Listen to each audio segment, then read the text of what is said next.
ہندوستان ایک تھے تو داؤد کھیل کی کبڈی ٹیم سارے ہندوستان میں مشہور ہوتی تھی. اچھا. صرف ایک گاؤں کی, کیونکہ وہ بڑے تکڑے ہوتے تھے. تو میں آہستہ آہستہ جب وہاں جاتا تھا تو میں دیکھتا تھا کہ وہ ان کے جسم وہ نہیں رہے اور وہ حالات ویسے نہیں تھے اور نوجوان وہ نہیں تھے.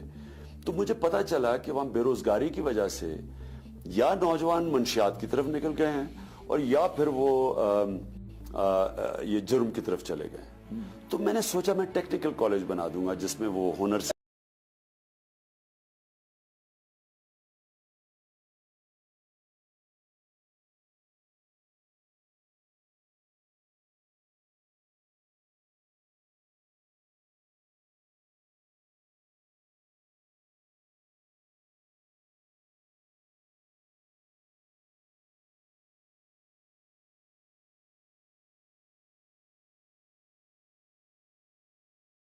یعنی نالج ریسرچ کا سینٹر, یعنی ایک فیوچر پاکستان کے جو نالج لیڈرز ہیں نا وہ یہاں سے نکلے. ہمارے ملک میں ایک تو جو بچے اسکول سے باہر ہیں, جا ہی نہیں پاتے, مدرسوں میں پڑھتے ہیں. جو اصل ایشو ہے وہ یہ کہ یہاں پر کئی نظام چل رہے ہیں تعلیم کے. سندھ کا نظام الگ ہے, سندھ کے اندر مزید کئی نظام ہیں, او لیولز کا ہے, گورنمنٹ اسکولز ہیں, مدارس چل رہے ہیں. مطلب ہے کہ آپ جس ملک میں ایک سلیبس نہ ہو تو وہاں پر وہ جو آپ کا خواب ہے کہ آکسفورڈ جیسا ایک نالج سٹی قائم کریں اور ہم پتہ نہیں نمل کا آپ ریپلیکیٹ کرنا چاہیں, کیا ویژن ہے آپ کا؟ پی ٹی آئی کا کیا ویژن ہے تعلیم کے معاملے میں؟ دیکھیں جی, 3 سسٹم ہے ایجوکیشن کے. ایک ہے انگلش میڈیم, اس میں 8 لاکھ بچے جاتے ہیں انگلش میڈیم اسکولوں میں. یہ ڈیٹا ہے آپ کے پاس؟ جی. دوسرا ہے دینی مدرسے, 22 لاکھ بچے جاتے ہیں دینی مدرسوں میں. اور تیسرا ہے اردو میڈیم جس میں 3.25 کروڑ بچے جاتے ہیں. اب یہ کون سا ملک اپنے اوپر اتنا ظلم کرتا ہے کہ 3 پیرلل سسٹم چلا رہا ہے؟ جو انگلش میڈیم بچوں کے اوپر پیسہ خرچ ہوتا ہے وہ تقریباً سارا ہی آپ ملا لیں تو آپ کے اردو میڈیم پہ اتنا نہیں ہوتا. جو پاکستانی بچے باہر جاتے ہیں پڑھنے کے لیے, فورن ایجوکیشن کے لیے, جو پیسہ ان کے اوپر باہر خرچ ہوتا ہے وہ سارا پاکستان کے ایجوکیشن بجٹ سے زیادہ ہے. جو سنگاپور یونیورسٹی اپنے ایجوکیشن بجٹ پہ خرچ کرتی ہے وہ پاکستان کے ایجوکیشن بجٹ جتنا ہے. تو کیا فیوچر کیا ہے ملک کی؟ جو ملک اپنے بچوں کو تعلیم نہیں دیتا اور پھر ایک ایلیٹ سے چھوٹے سے بچوں کو ایک انگلش میڈیم کر کے ان کو ریموو کر دیتا سوسائٹی سے. انگلش میڈیم ایجوکیشن جو ٹاپ آف دا لائن ہے وہ بچوں کو ڈی پولیٹیسائز اور ڈی کلچرائز کر دیتا ہے. وہ پاکستان کی حصہ ہی نہیں. میں جب ایچ ایس این سے شروع میں نکلا اور میں جا کے جب کھیلنا شروع ہوا لاہور کے لیے تو وہ سارے آئے ہوئے تھے اردو میڈیم اسکول سے. تو جب میں ان سے بات کرتا تھا وہ ہنسنا شروع ہو جاتے تھے میرے پہ, یعنی وہ مجھے مذاق اڑاتے تھے. آپ ایک بلبلے میں رہتے ہیں, ببل میں رہتے ہیں, آپ کا کوئی اپنے لوگوں سے تعلق نہیں ہوتا. صحیح کہہ رہے ہیں آپ. تو یہ ایجوکیشن سسٹم کیسا ہے کہ آپ کو اپنے ملک میں ہی اجنبی بنا دیتا ہے. اس لیے یہ ہمیں بہت سب سے امپورٹنٹ چیز انشاءاللہ تحریک انصاف کرے گی, سنتھسائز کرے گی ایجوکیشن سسٹم کو, تینوں کو. دیکھیں دینی مدرسے جو ہیں, آپ دینی مدرسوں کو مین سٹریم کریں. یہ نہیں کہ آپ کہیں جی دیکھیں کتنے, یہی مدرسے ہندوستان میں یہ مدرسوں کی آکسفورڈ اور کیمبرج کی سٹینڈرڈ ہوتی تھی. جی ڈبلیو لیٹنر لکھتا ہے ٹاپ لائن مدرسوں کے, یہ جو فرسٹ انگریزوں کا پرنسپل تھا گورنمنٹ کالج جب بنا, اس نے کہا جو ٹاپ لائن مدرسے ہیں ان کی سٹینڈرڈ آکسفورڈ اور کیمبرج کی ہے.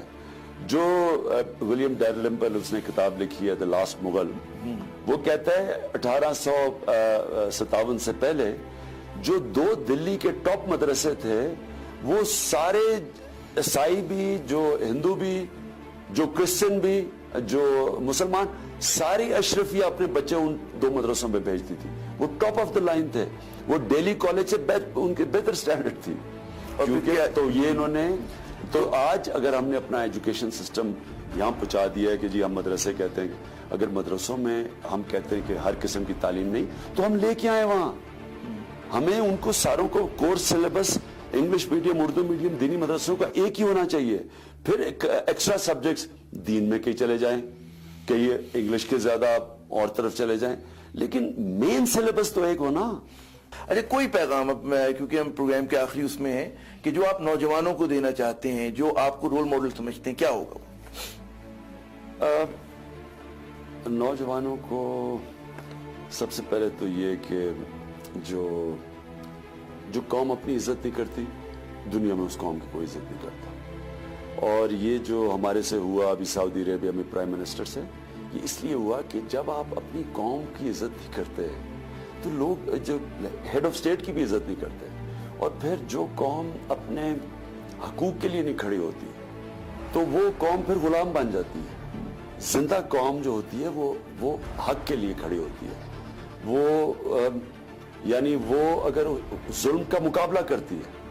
اگر برطانیہ میں عراق وار کے خلاف 20 لاکھ لوگ سڑکوں پہ نکلے کہ یہ غلط ہماری حکومت جا رہی ہے عراق میں جنگ لڑنے, حالانکہ برطانیوں کو فائدہ تھا, تو یہاں میں کوشش کرتا رہے یہاں 2-3 ہزار سے لوگ زیادہ نہ نکلیں, لوگ نکلتے نہیں تھے یہاں. تو یہ بڑا ایک زندہ قوم کی نشانی ہوتی ہے جو کہ حق پہ کھڑی ہو جائے, انصاف کے لیے کھڑی ہو جائے. اور جو آخری پوائنٹ یہ ہے کہ یہ بڑا ضروری ہے ہمیں کہ ہمیں پتہ چلے کہ ہم بنے کیوں تھے, پاکستان کیوں بنا تھا, کیا وجہ تھی کہ ہم ہندوستان کے مسلمانوں کو چھوڑ کے یہاں گئے. اور یہ ہے اصل وجہ. جب ہم سمجھ جائیں کہ ایک عظیم خواب کا نام تھا پاکستان, کہ ہم نے ایک ماڈل بننا تھا اسلامی دنیا کے لیے, ہم نے ایک ایسے عدل اور انصاف کا نظام لے کے آنا تھا, ہم نے ایک ایسی فلاحی ریاست بنا دی, انسانیت کا نظام لے کے آنا تھا, رول آف لا. یہ بڑے عظیم اسلامی پرنسپلز تھے جس کی وجہ جس کی دلیل دی گئی تھی پاکستان بنانے کے لیے. جو علامہ اقبال نے کیس لڑا تھا پاکستان کا اور قائد اعظم نے, انہوں نے کہا تھا ہم ایک مختلف کلچر ہے, ہمارے ویلیوز مختلف ہیں, اور ہم آپ کو بتائیں گے کہ ایک اسلام کی ایک مسلمان کیا ہوتا ہے, اور ہم نے یہ بننا ہے. وہ اگر اس ملک نے سروائیو کرنا ہے تو ہم نے ان آئیڈیلز کے اوپر کھڑے ہونا ہے جس کی وجہ سے بنی تھی, جس کی وجہ سے پاکستان بنا تھا. اور یقیناً ایک عظیم خواب کا نام پاکستان ہے, اور وہی خواب جو ہے وہ ہر نوجوان کے دل میں, اور مطلب تحریک انصاف کے جو چیئرمین ہیں عمران خان صاحب کا بھی وہی خواب ہے جس کی تکمیل کے لیے یہ جدوجہد کر رہے ہیں. اور وہ جو بات ہے کہ جی تعلیم دینا بہت ضروری ہے, لیکن کون سی تعلیم, کیسی تعلیم, وہ تعلیم جو ہماری قومی امنگوں کے مطابق ہو. بہت شکریہ, اجازت دیجیے اگلے پروگرام تک کے لیے, خدا حافظ.